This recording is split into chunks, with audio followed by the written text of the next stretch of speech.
falafel, Michelle? Yes. Okay, this one is definitely dear to my heart because this is my mom's recipe, and I grew up having this at least once a week. Oh, good. I'm really, really excited to try this. So we're actually starting, these are frozen fava beans. Okay. And really important paper towel underneath because moisture is your nemesis here when you're making falafel, because the least amount of moisture means the least amount of flour, means the least amount of gumminess inside of your falafel. I have chopped garlic. I'm gonna add that. Green onions that have been chopped.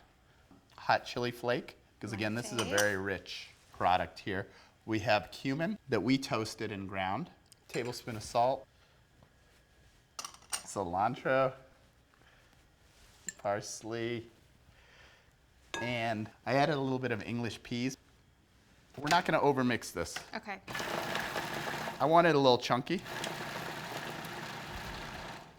I love the color of the peas and fava beans. This is all about consistency and flavor, obviously, always flavor.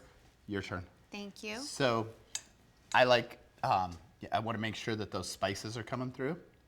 Make sure you get a little garlic. Remember, it will mellow out a little bit because you're going to pan fry it in oil. I love it. And it has a good spice to it. It has a good spice to it. And so what we're going to do now is we're just going to go ahead and scoop this, and we're going to test one. See how firm I'm going here on the side, because I'm Really packing it right packing in. it in. Right in there. And you would just scoop all of these and go ahead and let them set up in the refrigerator for about an hour before you start cooking them. Is this something that you could do ahead of time if you were entertaining too? How long Absolutely. could you leave? You could leave this overnight Awesome. in the fridge. Love that. And see, I just really patted it down. I kept that nice shape that it had. Yeah. And I'm gonna put it in here.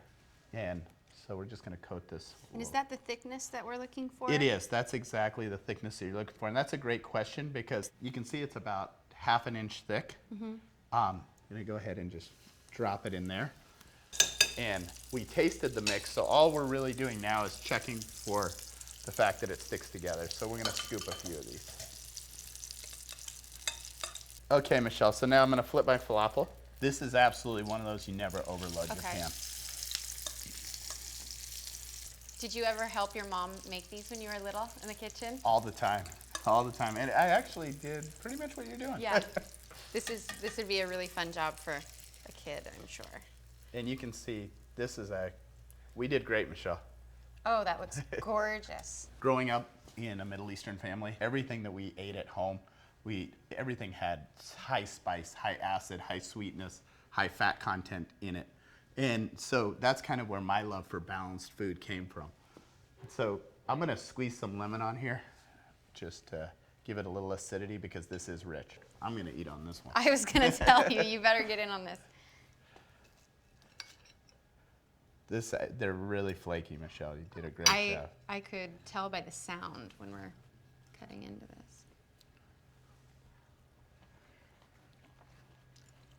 Mmm. Not dry. They fall apart. They crumble. That's what you want right there. See how it crumbles?